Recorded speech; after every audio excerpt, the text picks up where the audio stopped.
감사합니다. 잘 오셨습니다. 우리 늘 하듯이 하트.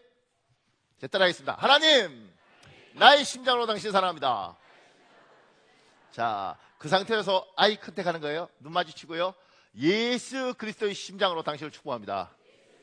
자, 반대편 보고요. 예수 그리스도의 심장으로 당신 축복합니다. 고맙습니다. 우리 이달의 말씀 하겠습니다. 이달의 말씀. 은혜를 받은 자여 편할지어다. 주께서 너와 함께 하시도다. 누가복음 1장 28절 말씀. 우리의 선포하겠습니다. 은혜를 받은 나여 평안할지어다. 주께서 나와 함께 하시도다. 은혜를 받은 창대교회여 평안할지어다. 주께서 너와 함께 하시도다. 은혜를 받은 대한민국아 평안할지어다. 주께서 너와 함께 하시도다. 예수님의 이름으로 선포합니다. 아멘. 반드시 여러분의 선포대로 될 줄 믿습니다. 그러니까 남편분들 좀 자신감을 가지고 아내에게 은혜를 받은 아내여 평안할지어다. 주께서 너와 함께 하시도다. 이렇게 하고요. 그러면 아내들이 웬만하면 받아주십시오. 아멘. 이렇게. 웬일이야? 안 하던 짓 하게? 이러지 마시고 안 하던 행동 이렇게 하지 마시고 같은 말 할 때도 참 이렇게 안 예쁘잖아요. 그러니까 그런 행동하지 마시고 이러지 말고 아멘. 그리고 아내들도 이제 이를테면 애들이든 내 남편이든 은혜를 받은 내 아들아 평안할지어다. 주께서 너와 함께 하시도다. 애가 굉장히 충격받을지도 몰라요. 엄마 왜 안 하던 행동 자꾸 하세요? 이렇게. 근데 이제 이 선포를 하는 거죠. 지난주에 이어서 말씀을 계속 전하겠습니다. 지금 제가 말씀에 두 가지가 있다고 그랬지 않습니까? 우리가 말씀을 붙잡는 게 있고 말씀이 우리를 붙잡는 게 있는데, 지난주는 말씀이 우리를 붙잡는 것에 대해서 이야기했어요. 오늘은 말씀이 우리를 붙잡는 것들에 대한 이야기를 하려고 합니다. 그러니까 지금 4페이지를 넘기시면 큰 2번에요. 5절 바울이 하나님의 말씀에 붙잡혀. 바울이 하나님의 말씀에 붙잡혀. 사랑하는 여러분, 오늘 예배는 굉장히 중요합니다. 왜냐하면 이렇게 명절을 세고 지금도 이제 휴가 간 사람들도 제가 보니까 많은 것 같은데, 그리고 예배하면 예배는 반드시 힘이 듭니다. 푹 쉬고 와서 힘이 든 것이 아니고요. 또 먼 길 내려갔다 올라와서 힘든 게 아니고요. 이 명절이 지나고 나면 가족들을 만나고 우리는 늘 생각합니다. 이번 명절에는 이 말 하면 안 되지. 이 말 하면 힘들어질 거야. 그런데 그 말을 해요. 심지어 제사 지내면 안 되지. 이러다가 제사 지내죠. 또 가족끼리 이번에는 어쨌든 조심해야지. 그런데 상처받고 옵니다. 그렇게 명절을 보내고 이렇게 주일날 되면 아침에 일어나는 것도 싫고 예배하기도 힘들어요. 왜냐하면 내가 하나님 앞에 참 죄가 많은데 내가 지금 이 상태로 예수를 믿어도 되나? 하나님 앞에 부끄럽다. 이런 마음들이 우리한테 와요. 그리고 믿음이 연약한 사람은 교회 가지 말까?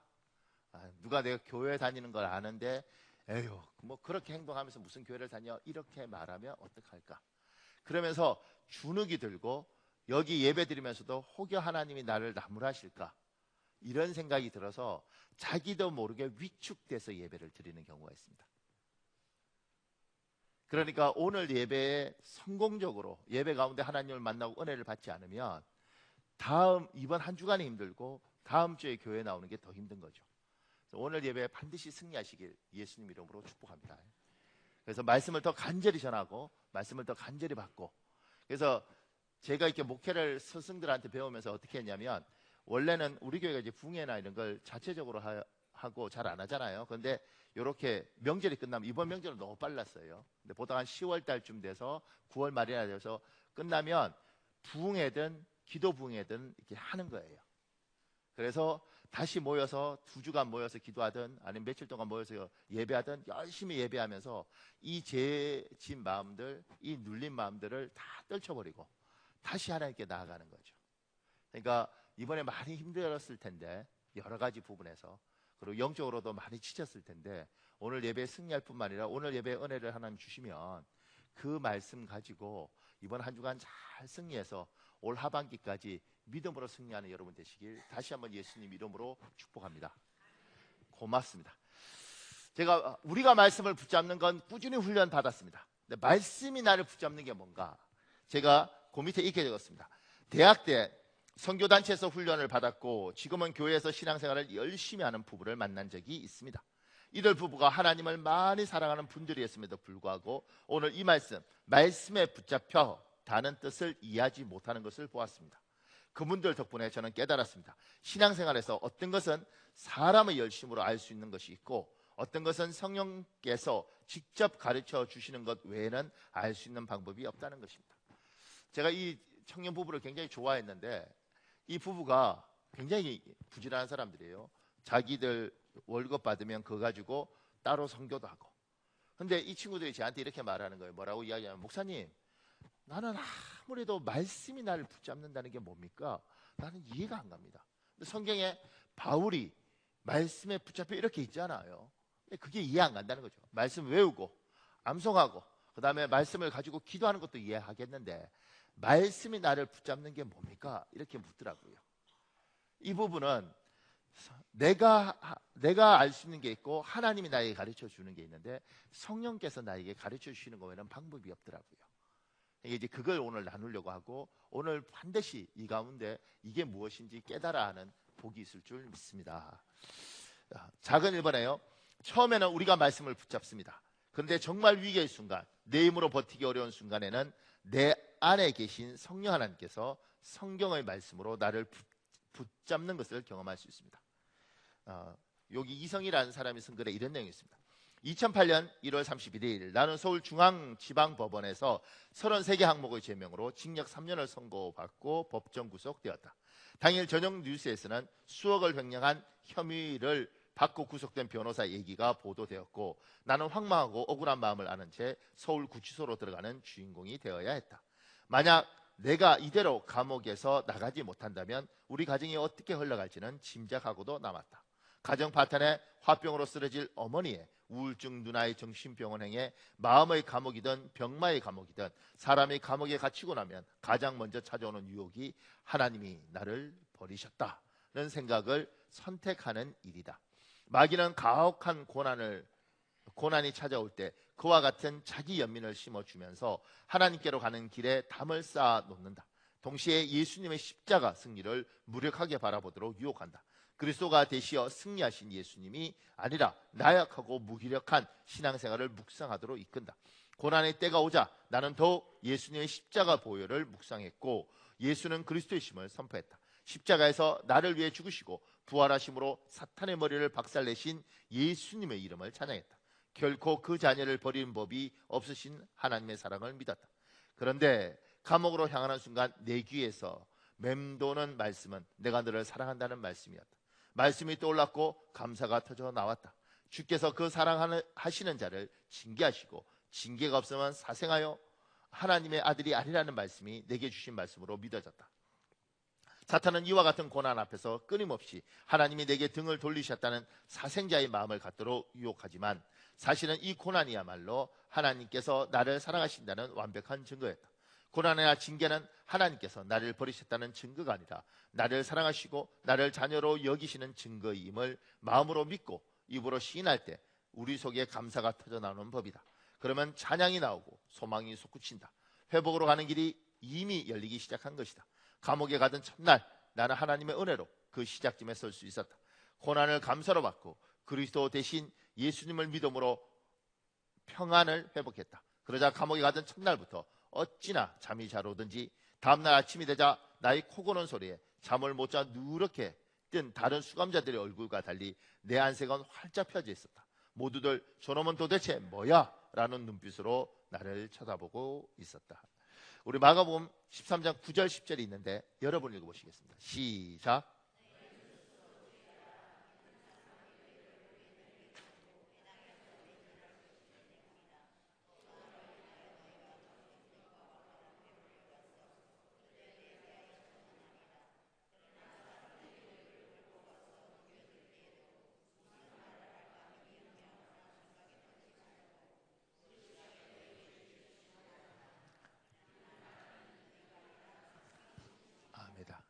여러분, 우리가 예수 그리스도를 믿겠다고 이야기할 때 하나님이 우리에게 천국을 약속하시면서 성부, 성자, 성령, 우리 삼위일체 하나님을 믿지 않습니까? 그 성령 하나님을 우리에게 주십니다. 그 성령은 우리 안에 계셔서 우리 몸을 하나님의 성전 삼고 그분은 영원히 여기 계시죠. 이분이 그냥 계신 게 아니라 하나님이시고 인격이 계신 그 성령 하나님께서 우리가 정말 위기에 있을 때, 우리 힘으로 감당하지 못할 때 우리에게 하나님의 말씀을 기억나게 하십니다. 생각나게 하십니다. 지금 이 이성희 변호사, 이 사람은 나중에 이제 무죄 판결을 받는데요, 33개의 제목이에요. 그것도 변호사가. 그런데 그 법정 구속되었을 때 이 사람에게 말씀이 떠오르기 시작하는 거죠. 자기가 생각지도 못했던, 자기의 무엇이 깊이 외웠던 말씀들이 있지만 그 말씀이 그때 생각나는 겁니다. 그때 기억나는 겁니다. 제가 전에 재밌는 이야기 하나 해드렸죠. 제하고 같이 신학을 했던 이 사람의 선배, 여기가 서강대학교 나왔거든요. 그 선배가 아마 서강대 선배인가 봐요. 그런데 학생 운동을 하다가 이제 그때는 이렇게 몸에 신나를 뿌려서 분신 자살하는 게 그 유행처럼 번졌어요. 그 분신 자살을 할 때 하나씩 죽다가 나중에는 4명씩 한꺼번에 불을 지르는 거죠. 그러니까 그래서 뛰어내립니다. 학교 이게 학생회관 같은데 대학교에서. 그래서 누가 하나가 뛰어내면서 조 하고 불 탁 지르고 뛰어내리면 그 다음에 국 하고 불 지르고 뛰는 거예요. 그 다음에 조국 뭐 이렇게 만세 그럼 만 이러고 세 이렇게 뛰어내는 거예요. 독재 타도 이러면 이렇게 해서 4명이 죽는 거거든요. 근데 이 선배가, 저는 직접 본 게 아니고 여기에 들었는데, 여기가 그 이야기하는 거예요. 그 선배가 라이터 들고 하나가 조, 국, 통일 뭐 이런 거 할 때 뛰어낼 때 앉아서 이렇게 했는데 주일학교 다녔던 거예요.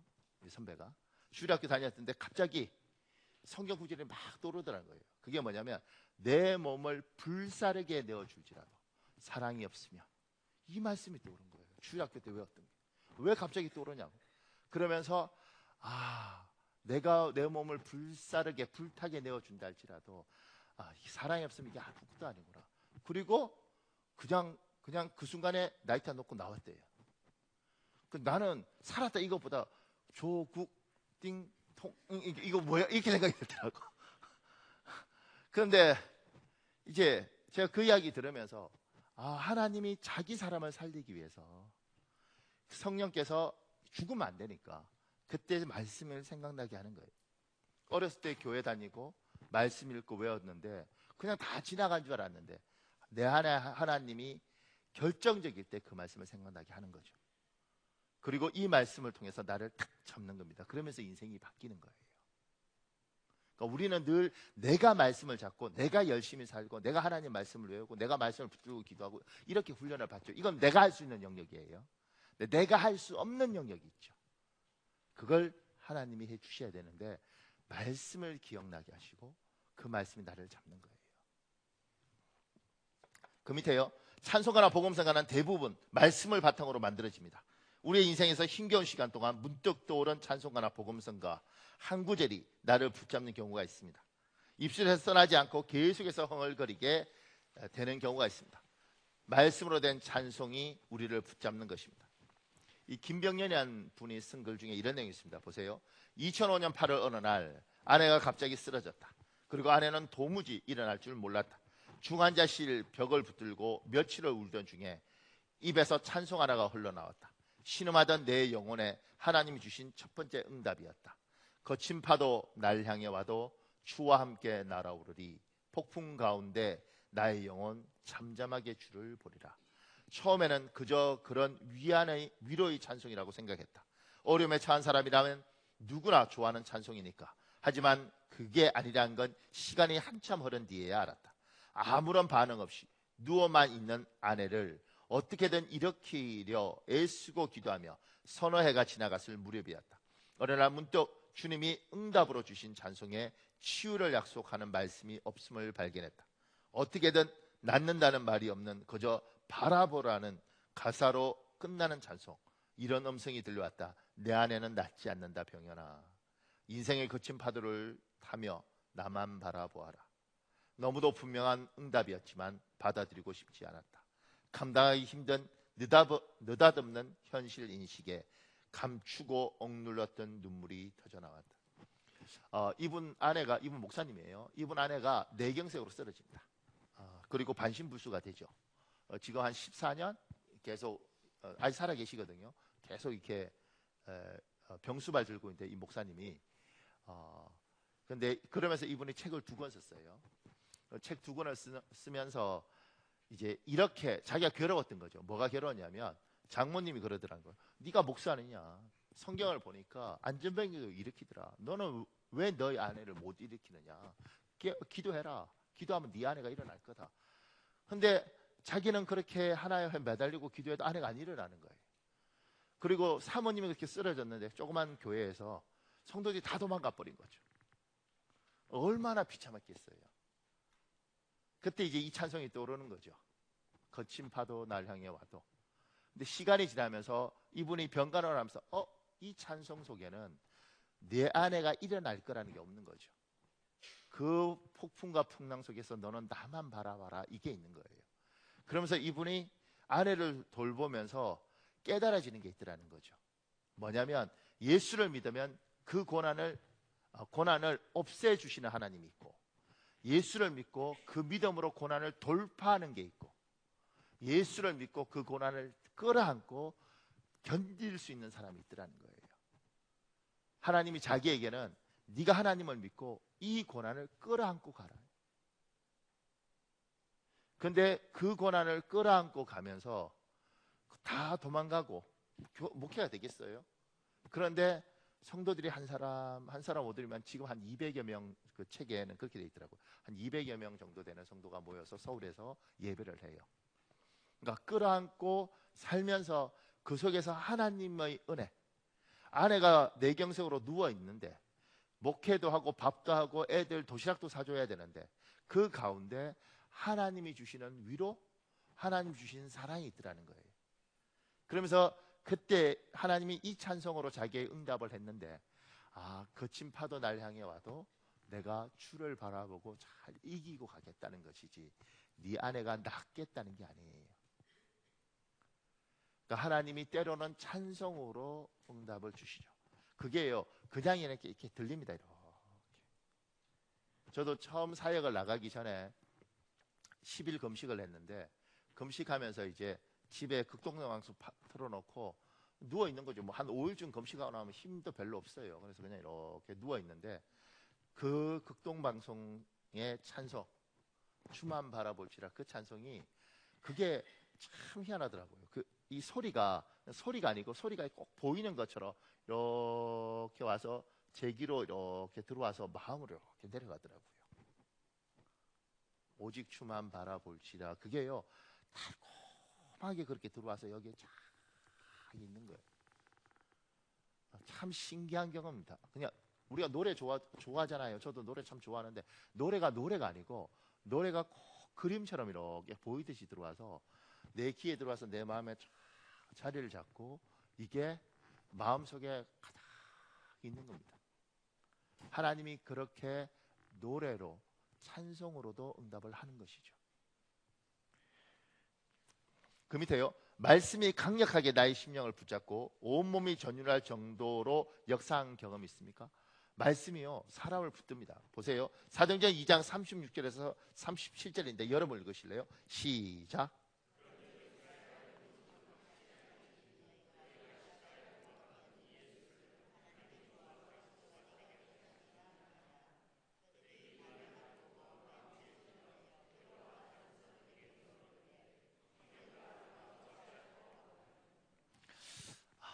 베드로가 말씀을 전하죠. 그런데 그 말씀을 듣고 그들이 마음에 찔려서 그냥 저 말이 내한테 와닿네, 이 정도가 아니고요, 마음에 막 찔려서 견딜 수가 없어서 우리가 어찌할꼬 이렇게 외칩니다. 하나님의 말씀이 그냥 말씀이 아니라 정말 하나님의 음성처럼 내 몸을 타고 들어와서 온 몸을 흔들어 놓을 수 있습니다. 그러니까 이런 경험들이 신앙생활을 하다 보면 있게 됩니다.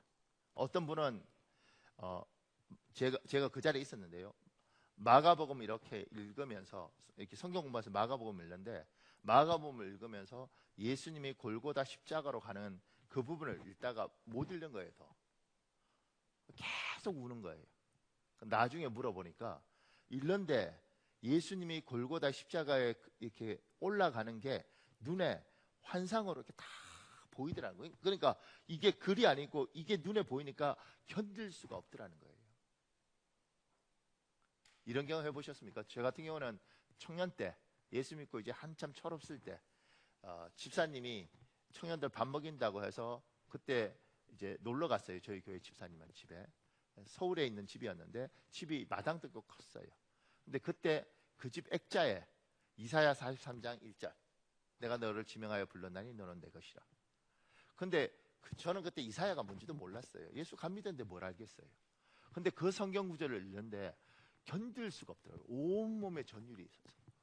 아니 세상에 저렇게 아름다운 글이 있고 저렇게 사람을 이렇게 몰아가는 글이 있을까 이런 생각이 들더라고요. 여러분이 성경을 읽고 하나님 말씀을 했을 때 그 말씀이 하나님이 역사하시면 그렇게 내 몸을 흔들고 들어오는 거예요. 여러분 인생에 꼭 이런 경험들이 자주 있길 예수님 이름으로 축복합니다. 있어야죠. 왜냐하면 내가 말씀을 붙드는 건 반드시 지치고 한계가 있습니다. 하나님이 살아서 나를 붙드는구나. 저 말씀이 나를 몰아가는구나. 야, 이 말씀이 그냥 책이 아니고 하나님의 말씀이구나. 그걸 겪어야 되는 거죠. 그건 제가 이렇게 말을 할 뿐이지 제가 할 수 있는 건 아니더라고요. 근데 우리들 중에 누군가는 그런 경험들이 있습니다. 이 자리에 있는 생각보다 많은 사람들이 그걸 경험했죠. 그래서 오늘 힘들어도 이렇게 예배당에 와 있는 거 아니겠습니까? 조금 더요. 그 밑에 작은 2번이에요. 우리는 앞날을 볼 수 없는 존재기에 미래에 대한 막연한 불안감이 있습니다. 불안한 미래와 앞날에 대하여 하나님의 말씀이 우리의 마음을 붙잡을 때가 있습니다. 이렇게 우리를 붙든 말씀을 잃어버리지 않고 집안에서 화분을 가꾸듯이 잘 관리하며 살아가야 됩니다. 우리 시편 119편 105절이 있습니다. 여러분 읽으십시오. 시작.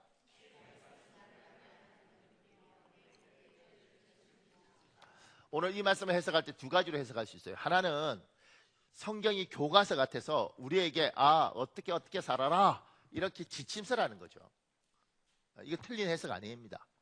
그런데 때로는 하나님이 말씀으로서 나에게 지금 내가 내일 어떤 선택을 해야 되고 내가 미래에 어떤 선택을 해야 될 때 하나님이 말씀으로 나를 때릴 때가 있습니다.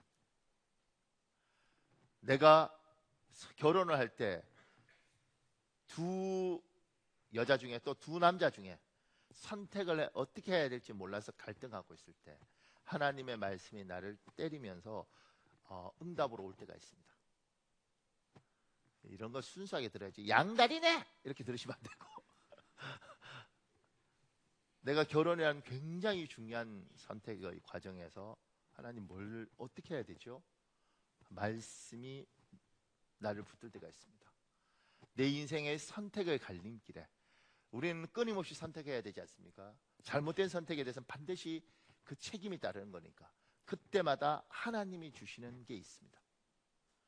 그때 말씀으로 응답받고 말씀이 날 붙잡는 게 있죠. 그 이야기를 하는 겁니다. 보세요. 그 밑에요. 사도 바울은 이 부분에서 탁월한 사람이었습니다. 지중해 바다를 항해하며 큰 풍랑을 만났을 때도 풍랑보다 자신의 마음을 붙잡는 하나님의 말씀을 더욱 의지했습니다. 우리 사도행전 27장 18절에 16절에 있는데 우리 교도하겠습니다. 우리가 풍랑으로 심히 애쓰다가 이튿날 사공들이 짐을 바다에 풀어버리고 여러 날 동안 해도 별도 보이지 아니하고 큰 풍랑이 그대로 있음에 구원의 여망마저 없어졌더라.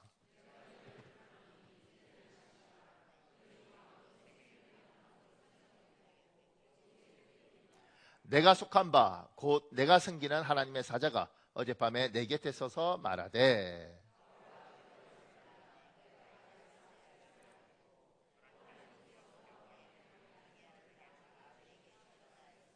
그러므로 여러분이 안심하라.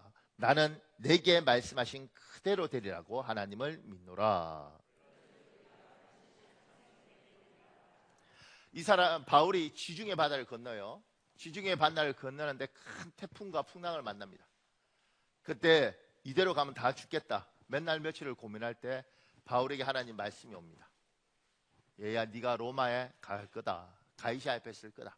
너 죽지 않을 거다. 바울이 그 말씀이 자기에게 왔죠. 그리고 그 말씀이 자기에게 왔을 때 바울은 그걸 잡습니다. 그리고 선포하죠.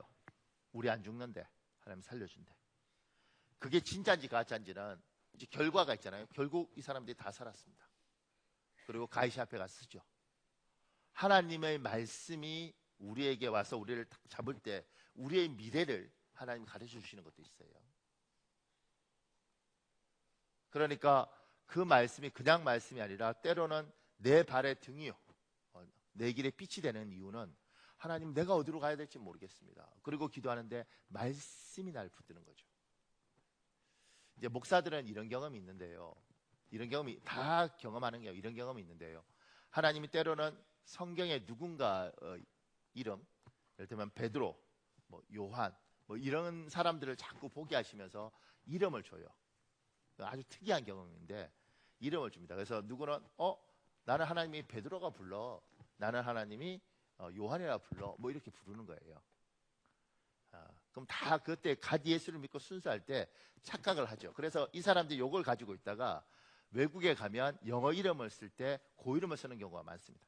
그래서 지금 필리핀의 이종구 선교사 같은 경우는 영어 이름이 잔이거든요. 그러니까 그게 뭐냐면 요한을 자기 모델로 삼는 거죠.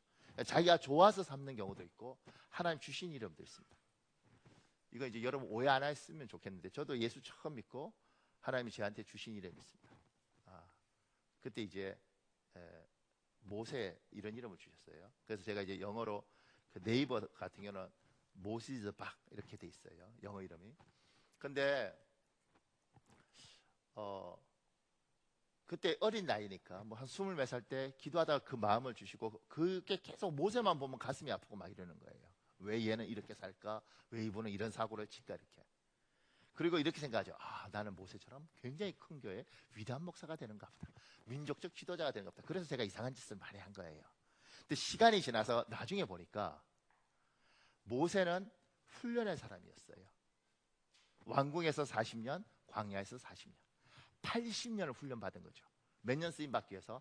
40년 쓰임받기 위해서. 난 몰랐죠. 나중에 알았습니다. 그리고 제가 깨달았죠. 내가 왜 고생했는가? 저는 늘 그랬어요. 하나님 왜 나는 맨날 훈련만 시키시고 왜 나는 맨날 연단만 시키시고 언제 나는 내 목회를 하나요? 언제 나에게 양떼를 허락할 건가요? 하나님 왜 나는 맨날 훈련만 시키십니까? 그러니까 모세란 이름을 바꿔도 몰랐던 거죠. 모세는 훈련의 사람이고 그는 80이 될 때 쓰임받았던 것처럼 저도 40살이 넘어서 하나님이 이렇게 단독으로 목회하게 하셨죠. 또 하나 재밌는 건 그러면서 이제 모세를 잘 읽다 보니까 모세가 왜 고생을 했을까? 성질이 안 좋아요. 성질이. 사람 때려 죽이고. 그러니까 그거 다 끄끄려면 뭐예요? 그렇게 고생하는 겁니다. 나는 왜 고생을 했을까? 성질이 안 좋았어요. 그러니까 우리가 어떤 이름을 받을 때 착각들 해요. 너는 베드로야.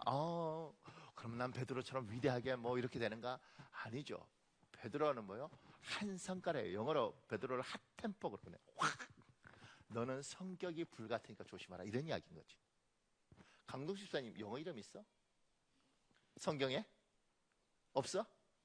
잘 찾아봐. 성경 잘 찾아보면 뭐 있어 이렇게. 그 여자애들 중에는 아비가일 뭐 이런 이름 있어요. 아비가일이 이제 다윗의 부인인데 이렇게 지혜롭다고요. 청년들 중에 그 이름을 가진 애들이 있더라고요. 제가 야, 이름을 웬만하면 좀 바꿔봐라. 왜냐면 얘는 결혼을 2번 했는데 무조건 닮지 말고 한번 봐봐라. 제가 이런 이야기를 했죠. 그러니까 하나님께서 때로는 성경을 통해서 우리 길을 열어주는 거죠. 근데 그게 마음에 옵니다. 자꾸 읽히고 보이고 그리고 심지어 그게 부담이 됩니다. 그 밑에요. 로마에서도 복음을 전할 것이라고 하나님의 말씀이 사도 바울의 마음을 붙잡습니다. 로마는 너무 먼 거리였습니다. 당시에는 예루살렘에서 로마까지는 큰 비용과 생명의 위험을 감수해야 갈 수 있는 거리였습니다. 사도행전 24년 11절에 이렇게 말합니다. 로마에서도 정언하여야 하리라. 하나님의 말씀이 그를 붙듭니다. 근데 사도행전 28장 16절에 우리가 로마에 들어가니 결국 바울은 로마에 들어갑니다. 하나님이 말씀하시고 그 말씀이 내 마음을 잡고 결국 그것이 내 미래를 향하여 가게 하는 거죠. 여러분의 미래를 붙들고 가는 말씀은 무엇인가? 여기 반다에란 청년이 쓴 글이 있어요. 여자 자매인데 엄마는 떠나기 전날 내게 편지를 써 주셨다. 엄마 편지예요. 다혜야, 드디어 내일이면 내가 아프리카로 간다고 생각하니 엄마는 여러 가지 생각에 잠을 뒤척이게 되는구나. 1980년 빌리그레암 목사님을 주강서로 여의도 광장에서 나는 찾았네 라는 엄청난 부흥회가 열렸었단다. 그때 엄마는 고등학교 2학년이었어. 약간은 무모하리만큼 하나님을 사랑했던 엄마는 그 집회에서 하나님께 한 가지 약속을 했었단다. 하나님께서 원하신다면 선교사로 가겠습니다. 만약 제가 못 가면 제 자녀라도 보내겠습니다. 만약 제 자녀도 못 가면 평생 선교 헌금을 하겠습니다. 그 꿈을 계속 키워가던 엄마는 대학교 때 다시 한번 진지하게 선교에 대한 기도를 하면서 아프리카, 특히 케냐에 대한 소원을 가지고 아프리카 선교 중보 기도 모임을 나가게 되었어. 그 모임에서 아빠를 만났고 결혼을 하게 되면서 선교는 아픈 손가락처럼 늘 엄마의 마음 안에 있었단다. 너를 갖게 된 그날의 기억이 생생하구나. 결혼하고 1년이 지난 어느 날 누가복음 1장을 큐티하던 중이었어. 천사가 그에게 이르되 내 아내 엘리사벳이 내게 아들을 낳아주리니 그 이름을 요한이라 하라. 이스라엘 자손을 주 곧 그들의 하나님께로 많이 돌아오게 하겠습니다. 말씀을 묵상하던 중에 하나님께서 조용히 이렇게 말씀하시는 것 같았어. 너도 아기를 갖게 될 거야. 엄마는 깜짝 놀랐어. 그리고 아빠한테 큰 소리 쳤지. 하나님이 아기를 주신다는데 분명히 아들일 거예요. 세례 요한 같은. 그래서 우리는 아들 이름을 지어놓고 매일 너를 맞이할 준비를 했단다. 그리고 그날이 와서 드디어 너를 만났는데 아들이 아니라 예쁜 딸이었던 거야. 엄마 아빠는 당황해서 부랴부랴 너의 이름을 짓느라고 고민을 많이 했단다. 하나님 앞에 선교를 꿈꾸고 기도한 지 37년이 지난 지금 내가 가려고 했던 바로 그 땅 케냐로 선교를 하기 위해 짐을 꾸리는 너의 모습을 보면서 엄마는 약속을 기억하시고 세대를 이어서 그 약속을 이루시는 하나님의 열심 앞에 경이로움을 느끼고 있어. 엄마가 때로 그 약속을 잊었을지라도 하나님은 절대 잊지 않으셨던 거야. 하나님 다혜를 성령 충만케 하시고 하나님께서 제게 헌신과 열정을 주셨던 그 땅에서 딸을 통해 많은 영혼이 주께 돌아오게 해 주십시오. 엄마가 밟고 섬기고자 했던 땅을 가는 다혜예요. 그러니까 자식 운명이 여러분 때문에 결정될 수 있습니다. 주님, 제가 못 가면 제 자식이라도 보내겠습니다. 제가 보면 지금 제가 만나면 많은 목사님들이 아버지 어머니 때문에 그 소원 때문에 목사 된 사람들 많아요. 그러니까 우리가 무심코 버텼던 말이지만 간절했던 말들에 대해서 하나님이 기억을 하시는 거죠. 그리고 여기 재밌는 건 지금 세례 요한을 천사가 와서 이야기하잖아요. 네가 이제 아이를 갖게 될 것이다. 엘리사벳한테 이야기할 때 그걸 읽을 때 이 엄마한테 하나님이 너도 아기를 가지게 될 거야 이렇게 말씀하신 거죠. 그러니까 당연히 세례 요한이니까 남자구나 이렇게 생각했는데 아이를 가진다는 것이지 남자아이를 가진다는 건 아니었던 거예요. 그러니까 하나님께서 이렇게 우리의 미래에 대해서 성경을 읽는 가운데 이렇게 마음을 주는 겁니다. 이 친구는 궁금하실 텐데 이제 올해인가 아마 아프리카로 갔을 거예요. 그러니까 대학 나와서 직장 생활을 하다가 연극이나 이런 걸 전공했어요. 그걸 하다가 이 연극하는 또 영화 만드는 이 직업을 가진 사람들의 삶 속에서 굉장히 힘들었는가 보더라고요. 그러면서 어느 순간인가 내가 이걸 그만두고 하나님 앞에 헌신해야겠다. 그래서 아프리카 가서 한 1년 반 정도 헌신합니다. 그리고 그 경험을 가지고 돌아와서 하버드 대학원 원서를 냈는데 하버드 대학원에 들어갔어요. 그래서 지금 하버드에 공부하고 있습니다. 그래서 자기가 더 잘 준비되어서 하나님 앞에 쓰임 받겠다. 이렇게. 그러니까 우리가 어떤 길들을 갈 때 하나님이 말씀으로 우리에게 응답하실 때가 있습니다. 그리고 그 말씀이 나한테 탁 잡죠. 나를 이끌어갑니다. 그러니까 여러분의 미래에 하나님이 어떻게 말씀하시는가, 그리고 내가 기도하는 가운데 어떤 것들이 응답으로 왔는가, 그 응답이 왔으면 그걸 붙들고 가는 거죠. 그걸. 작은 3번에요. 예배 속에서 강단에서 떨어지는 하나님의 말씀이 우리의 심령을 강하게 붙잡아 주기를 기대해야 됩니다. 특히 주일 예배에 성령 하나님의 일하심이 있습니다. 성령께서 우리에게 말씀으로 역사하시길 기대해야 됩니다.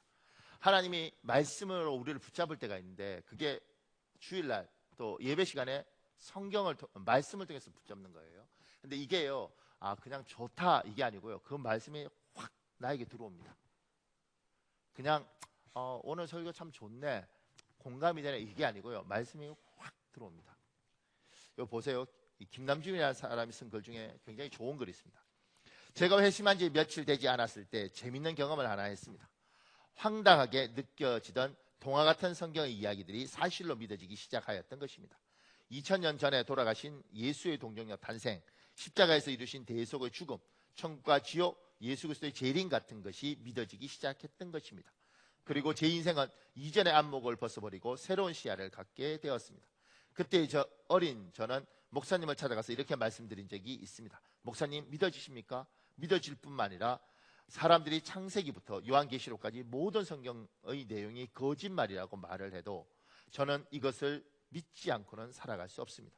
이처럼 성령은 이전에 믿을 수 없었던 진리를 예배자들에게 믿도록 만들어 주십니다. 인간의 지성으로는 파악할 수도 없고 동의할 수도 없는 내용들을 믿게 만들어 주십니다. 평신도로서 예배에 참석할 때나 목회자가 되어서 그 예배를 인도할 때나 저는 동일한 경험을 자주 해왔습니다. 예배를 드리기에는 몸과 마음이 너무 공고하여 하나님을 온전히 바라며 예배에 대한 기대조차 할 수 없을 때에 종종 새로운 경험을 하는 때가 있었습니다. 얼른 예배만 드리고 가고 싶다고 생각하며 예배당에 들어가 앉아있는데 오르간 반주가 나오고 온 성도들이 함께 찬송을 부릅니다. 천지에 있는 이름 중 귀하고 높은 이름, 나시기 전에 지으신 구주의 이름 예수. 주 앞에 내가 엎드려 그 이름 찬송하면 내 귀에 들린 말씀 중 귀하신 이름 예수. 늘 보고 읽고 따라 부르던 찬송가 가사 아닙니까? 더욱이 예배당에 들어올 때 아무 기대 없이 들어왔습니다. 예배드리고 얼른 돌아가고 싶은 마음뿐이었습니다. 그런데 어느 순간 그 가사가 아름다운 멜로디와 함께 가슴에 밀려오기 시작합니다. 나시기 전에 지으신 이름 예수. 그분께서 언제나 나 같은 죄인을 부르셔서 소망을 주신다는 것이고 그리고 그 소망을 이루시기 위해 나 같은 죄인 위하여 고난의 길을 걸으셨다는 사실을 생각하면서 감격하게 됩니다.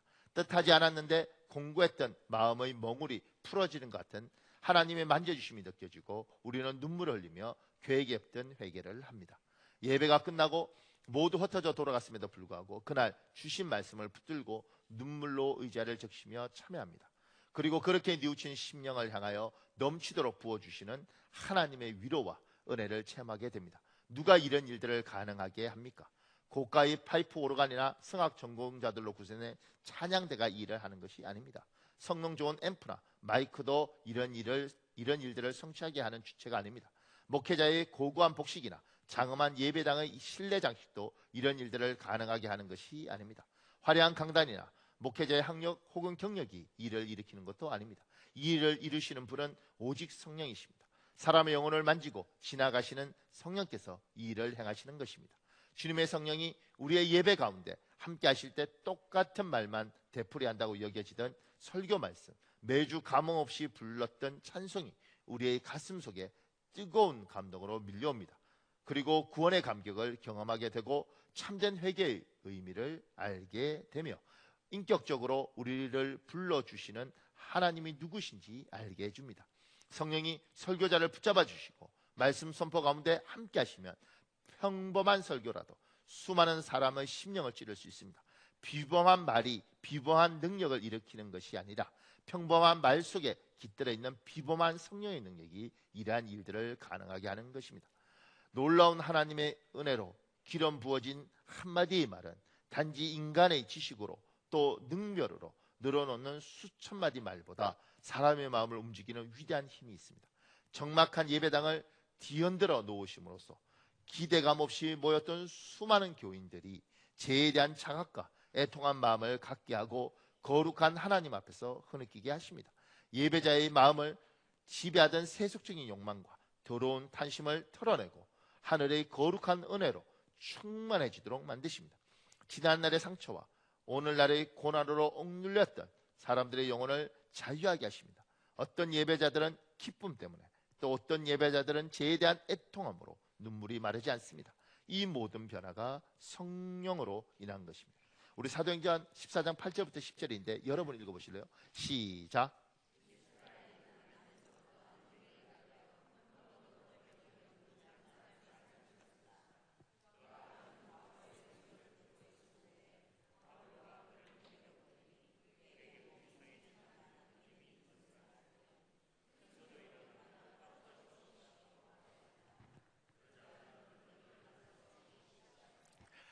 바울이 루스드라에서 복음을 전해요.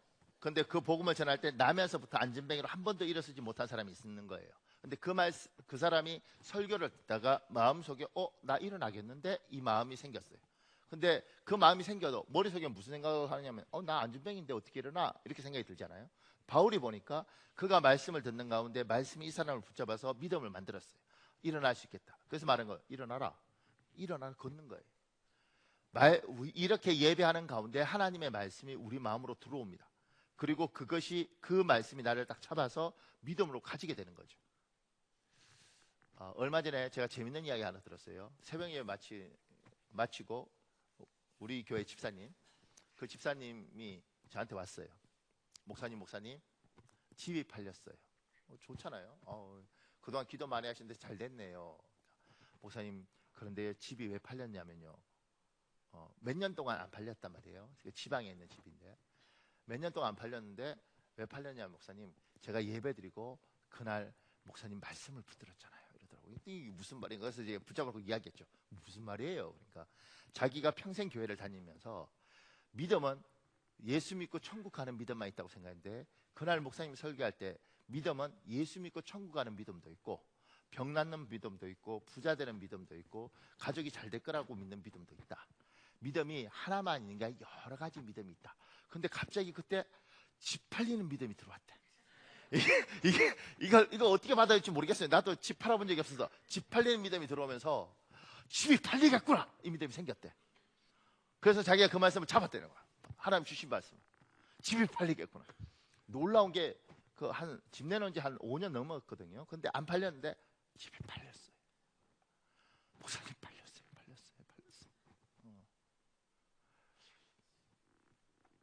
좀 약간 이 설교할 때 민망하죠. 집 팔리는 믿음. 그런데 우리에게 있는 믿음이라는 게 뭐냐면, 이게 하나님 말씀이 들어오면서 그 말씀이 우리에게 믿음으로 딱 자리를 잡는 거예요. 그러니까 이게 우리 안에 들어와도 우리 머릿속에, 여러분과 제가 너무 계산이 빠르고 머리가 잘 되니까 말이 돼? 그게 되겠어? 그리고 하나님 주신 믿음을 우리가 발로 차죠. 걷어 찹니다. 그런데 말씀이 들어와서 나를 딱 붙잡으면서 믿음이 있는 거죠. 제가 저희 아이 셋하고 잘 지냅니다. 참고로 저희 아이 셋이 착한 아이들 뿐이지만 잘 지내긴 쉽지 않습니다. 색깔들이 너무 다르고, 그리고 이렇게 성적표나 이런 거 보고 오면 부모로서 여러 가지 갈등하게 생기고, 하여튼 간에 그렇습니다. 근데 잘 지내는 이유가 뭐냐면, 여러분도 그렇고 저도 그렇지만 애가 태어날 때 꿈이 있을 거 아니에요. 내가 얘 꿈이 아니고 제가 얘를 어떻게 만들고 싶다는 꿈이 있을 거 아니에요. 근데 제가 저희 큰애하고 해봤는데, 이게 꿈이 제 꿈대로 하면 얘가 망가지든 제가 집을 나가든 둘 중 하나가 될 것 같아요. 왜냐하면 좀 제하고 좀 많이 달라요. 그래서 제가 많이 갈등했는데, 하나님 저한테 주신 마음이 뭐였냐면, 내가 나한테 준 애 아니냐, 그리고 너도 내가 이렇게 만들었지 않냐, 이 마음을 주셨어요. 얘도 내가 만들어 갈 거다. 그러면 그 말씀을 하나님 나한테 주셨고, 저는 그걸 받았어요. 그리고 그 말씀을 믿기로 한 거죠. 하나님이 책임지겠다, 하나님 만들어 가겠다. 그러면 나는 잘 지내자, 얘는 하나님이 만들어 갈 거다. 그 다음부터 어떤 말도 안 하지 않는 거죠. 이번에 그 군대에 있는 동안 면회를 한번 가야 되잖아요. 저희 가족이 면회를 갔어요. 제가 저번 주에 이야기했잖아요. 군인들은 보통 이렇게 아니지, 이렇게 걸어오는데, 우리 아들은 군복 입고 걸어오는데 이렇게 그러더라고요. 근데 그 아들하고 이야기하는데 제가 그렇죠. 야, 마지막 군대 말년 휴가는 뭐 이렇게 뭐 한 3주? 보름? 이렇게 뭐 거의 한 달 되더라고요. 넌 말년 휴가 언제 나오니? 그러니까 저 없어요. 그러더라고요. 없어. 너 왜 없어? 중간중간에 너무 많이 나가서 놀아서 없대. 그러면 너는 이러지 않고요. 할렐루야. 왜냐하면 잘 지내라고 그러셨으니까. 책임은 하나님 실 거니까. 하나님이 알아서 하겠지. 얘가 이걸 여기를 나와서 200을 벌든 300을 벌든 알아서 하겠지. 예. 저희 아들은 지금 전문대 나왔다고요. 지금 1학년 다니다가 2학년 때. 그러면 이를테면 왜 4년제 못 갔어요? 너희 죽을래? 이 자식아, 아빠가 성도들한테 뭐라고 이런 말 안 해요. 대학 가준 것도 고맙고 고등학교 다니다 말아도 괜찮아. 하나님 책임질 거니까.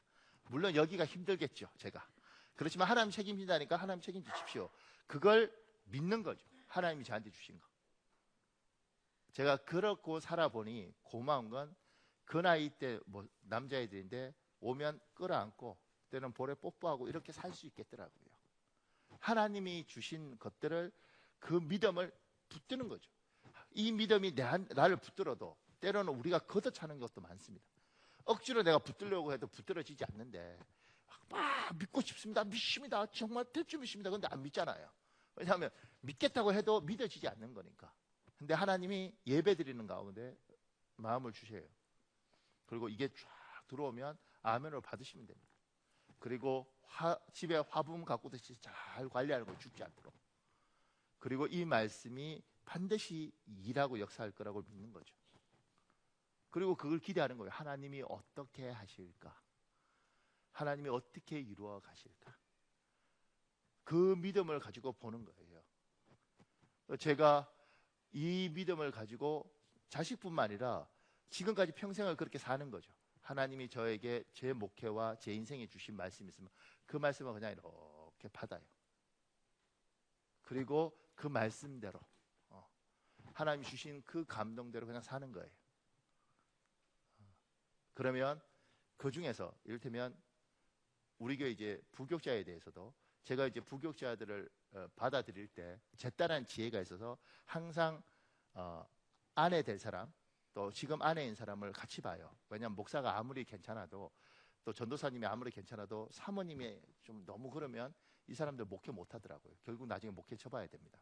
그래서 이제 항상 같이 보고 그러면서 이제 하나 앞에 들었던 게 있죠. 하나님 저한테 주셨던 마음 중에 하나 또 있고 하나님 좋은 목회자 주시면 나쁜 사람하고는 목회 못 하겠고 좋은 목회자 주시면 근데 좋은 목회자 완벽한 목회자는 아니잖아요. 다 부족한데 저도 그러면 하나님 투자하고 훈련시키고 해서 더 좋은 목회자 해서 보내겠습니다. 평생 우리 교회에 있을 수는 없잖아요. 언젠간 담임 목사님이 되셔야 될 텐데 그러니까 하나님 그렇게 하겠습니다. 그리고 하나님 앞에 그 이야기를 그 마음을 제가 하나님 앞에 기도했고 하나님이 저한테 그러면 내가 너한테 좋은 사람 보낼 테니까 잘해라. 이 좋은 사람이라는 게 제 입장에서 좋은 게 아니고 하나님 입장에서 좋은 사람이어야 되는 거잖아요. 그러면 그 사람 오면 저는 저 일들을 하면 하나님께서 긍휼을 베푸실 거다. 이렇게 이런 믿음들을 가지고 사는 거예요. 이 믿음이 맞을 수도 있고 틀릴 수도 있고 상할 수도 있지만 나는 하나님이 나에게 주신 믿음만큼 하는 거죠. 결과는 좋을 수도 있고 나쁠 수도 있지만 결과는 하나님이 하시는 것이고 왜냐하면 이건 하나님과 나와의 관계예요. 하나님이 저한테 얘야 내가 너에게 한 달짜리 교인도 주고 3개월짜리 교인도 주고 6개월짜리 교인도 주고 그리고 몇 년짜리 교인도 주고 평생 교인도 줄 거다. 한 달짜리든 6개월짜리든 잘 품고 있다가 보내줘라. 하나님 저한테 그렇게 말씀하셨어요. 저는 그걸 아멘으로 받았어요. 그리고 정말 그런 생각 안 들어요? 6개월짜리 교인은 이해해.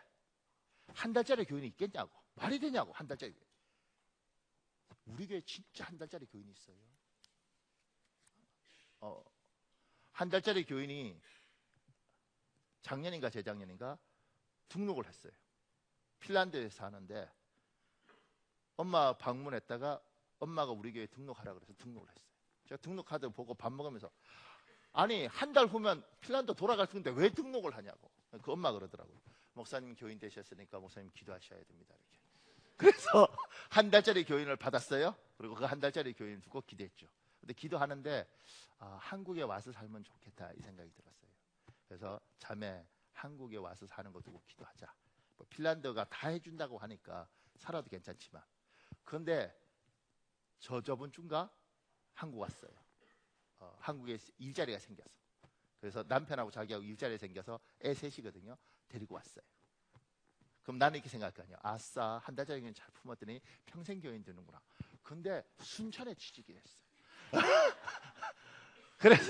그래서 저번 주 예배 드리고 어제 내려갔어요. 내가 아니 오늘 예배하고 내려가니까 어제 갔어요. 가서 잘 살면 되지. 6개월짜리 교인도 있었습니다. 6개월짜리 교인은요, 남편이 약사였어요. 약사였는데 수원에 살았는데 남편이 갑자기 암이 발견되면서 암 발견되고 6개월 만에 자기가 약사임에도 불구하고 세상을 떠났어요. 그 교회에 있을 수가 없어서 우리 교회에 왔어요. 6개월 동안 매주 울면서 예배했습니다. 그리고 6개월 만에 이게 약국이 의약 분업되면서 약국을 잘못 선택하면 완전히 빚더미에 오르도록 돼 있더라고요. 남편이 빚더미에 있었던 거예요. 왜냐면 갑자기 그냥 크게 약국을 했고 잘 될 거라고 생각했는데 자기가 암이 걸렸으니까, 그리고 6개월 만에 세상을 떠났으니까 이 여자분은 남편 한 사람만 바라보고 일도 안 하고 살았는데 어떻게 하겠어요? 근데 6개월 동안 우리 교회에 있으면서 빚 청산이고 뭐고 다 깨끗하게 끝내더라고. 딸 대덕연구단지에 합격하고 그 다음에 아들 등록금 문제 해결되고 쫙 6개월. 그러면 저는 이렇게 생각하잖아. 6개월 다 해결했으니까 우리하고 얼마나 좋겠어요. 그리고 우리 교회 와서 이렇게 은혜를 받았는데 얼마나 좋겠다고 생각했어요. 다 6개월 만에. 그렇게 여기 있고 싶었지만 일산에 엄마 집이 있는데 일산으로 갔어야 되는 거예요. 그러니까 가기 바로 전까지 어떻게든 버텨려고 하다가 안 돼서 일산으로 갔죠. 갔는데 그 50 넘었는데 그 나이에 일자리가 생겼어요. 박물관이 있는데 설명하고 이런데 이렇게. 그래서 잘 살죠. 잘 살죠. 그러니까 하나님이 저한테 그렇게 말씀하신 거죠. 한 달짜리 교인도 있고 3개월짜리 교인도 있고 6개월짜리 교인도 있을 텐데 너한테 오면 많은 교회가 상하고 망가져요. 그러니까 돈이 되면 붙고 잡고 안 되면 차버리고 그러지 말고 누구든지 잘 끌어안고 있다가 갈 때 잘 보내줘요. 그래서 우리 교회는 등록하고 이렇게 잘 있다가 갈 때 되면 굳이 꼭 잡아야 될 정도 아니면 우리는 그냥 쿨하게 보내줍니다. 사요나라! 이렇게 섭회하지 마.